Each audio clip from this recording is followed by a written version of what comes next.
아직 구독과 좋아요 안 누르셨나요? 여러분의 구독과 좋아요는 저에게 큰 힘이 됩니다.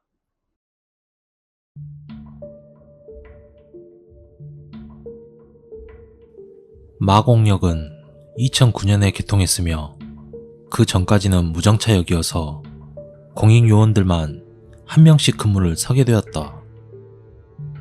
송정역에서 한 명씩을 교대로 매일 파견해서 주간조와 야간조를 나눠 근무를 서게 된다.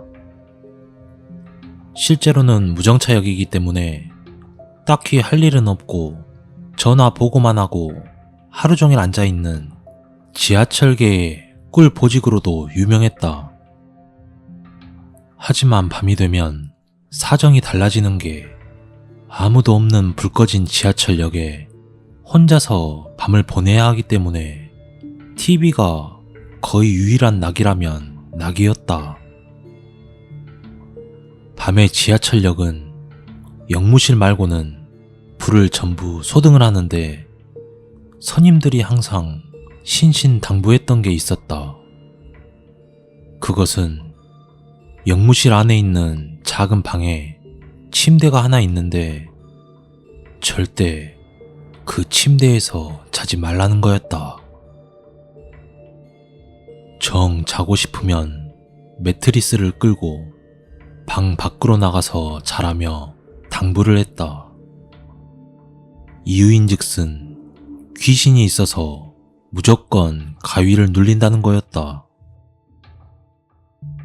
하지만 난 귀신을 믿지 않을 뿐더러 가위도 눌린 적이 없어서 선임의 조언을 무시하고 침대에서 잠을 청했다. 그런데 그날 밤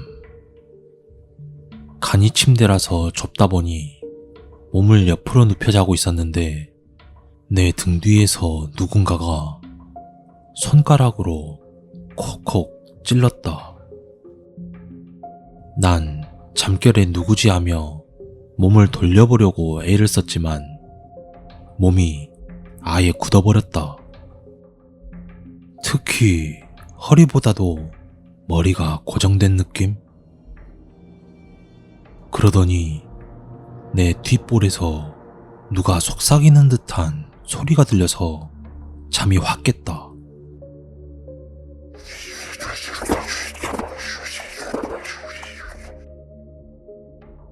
손발은 덜덜 떨리는데 몸은 안 움직이고 뭐라고 하는지 잘 못 들었으나 대충 움직이지 마. 움직이지 마. 이런 식으로 들렸다.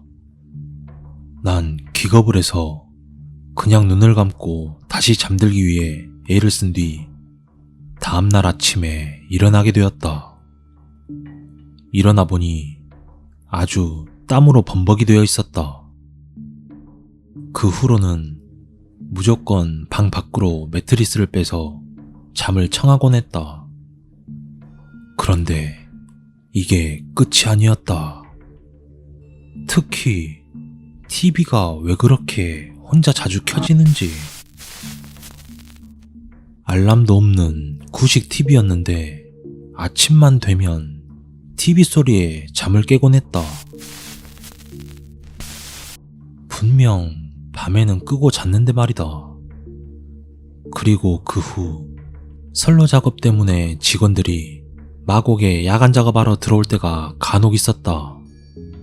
원래는 야간 작업을 할 때 마곡역으로 연락을 미리 하고 오는 게 보통이다. 그런데 간혹 마곡역사 출입문 열쇠를 가지고 있는 직원들이 있어서 야간에 연락을 안 하고 오는 직원들이 있었다.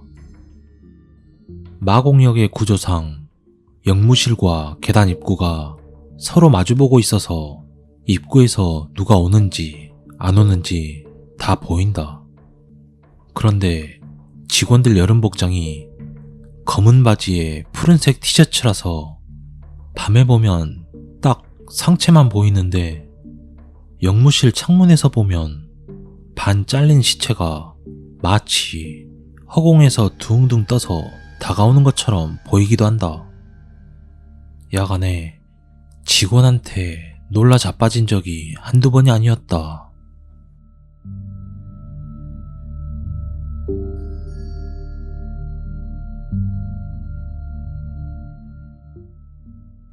영등포 시장역 지하철 승강장 괴담은 친구 중에 한 명이 공익 다닐 때 겪었던 일이다.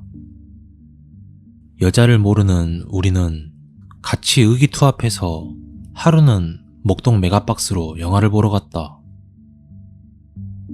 그리고 목동 메가박스에 나름 유명한 타로점 보는 분이 계신다고 해서 친구랑 영화 보러 갔다가 그런 걸 좋아하는 내가 타로점을 보기 위해 줄을 섰더니 그분이 갑자기 내 친구를 보더니 공짜로 점을 보면서 한마디 했다. 귀신이 좋아할 타입이야. 앞으로는 그런 데 가지 마. 그 얘기를 들은 친구는 얼굴색이 창백해졌다.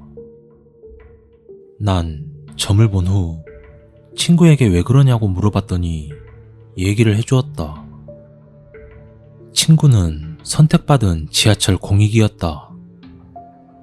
지하철역에서 3조 2교대로 근무했는데 지하철역은 은근히 귀신이 많다고 한다. 그리고 잠시 영등포 시장역에 지원 갔을 때 얘기를 들었다.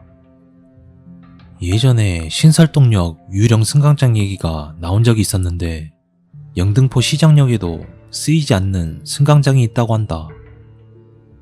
신설동처럼 만들어진 개념이 아닌 그냥 텅 빈 느낌이라고 한다. 그날따라 사람도 없고 비도 오는데 같이 일하는 분하고 이야기를 하다가 그 승강장 얘기가 나왔고 의기투합해서 그곳으로 향했다고 한다. 그렇게 여차여차해서 내려간 후 그 승강장으로 통하는 문을 열었는데 정말 빛이 전혀 없어서 암흑처럼 깜깜했다고 한다. 그리고 둘이 들어가려는데 갑자기 같이 간 사람이 전화가 와서 친구가 먼저 들어가게 되었다고 한다. 그 안은 아무것도 안 보이는데 천장을 보니 핸드폰으로 통화하는 분의 휴대폰 불빛이 문틈으로 들어왔는지 푸른색 줄이 하나 보였는데 친구는 조금만 참으면 눈이 익숙해지겠지 하고 기다렸다고 한다. 하지만 전혀 익숙해지지 않았고 전화하시는 분은 전화를 끊고 들어올 생각을 하지 않자 무서워서 되돌아 나가려고 했는데 뒤를 돌아보니 문이 닫혀 있었다고 한다. 심지어 닫히는 소리는 전혀 들리지 않았고 놀란 친구는 천장을 보니 푸른 불빛이 그대로 있었다는 거다. 근데 아까는 못 느꼈는데 그 푸른 불빛이 문틈으로 보이는 것처럼 직선이 아닌 팔같이 둥근 형태였다고 한다. 아울러 그 팔 아래로 사람 형태가 눈에 들어왔고 친구는 소리를 지르며 뒤도 안 돌아보고 그곳에서 뛰쳐나왔다고 한다. 그리고 잠시 뒤 확인도 할 겸 다시 같이 갔던 분하고 들어갔는데 천장에는 아무것도 없었다는 것이다. 사람이 사용하지 않고 지하에 그런 큰 공간이 있으면 무엇인가 다른 존재를 모으는 공간이 된다고 한다. 과연 그 존재는 귀신이 아니었을까?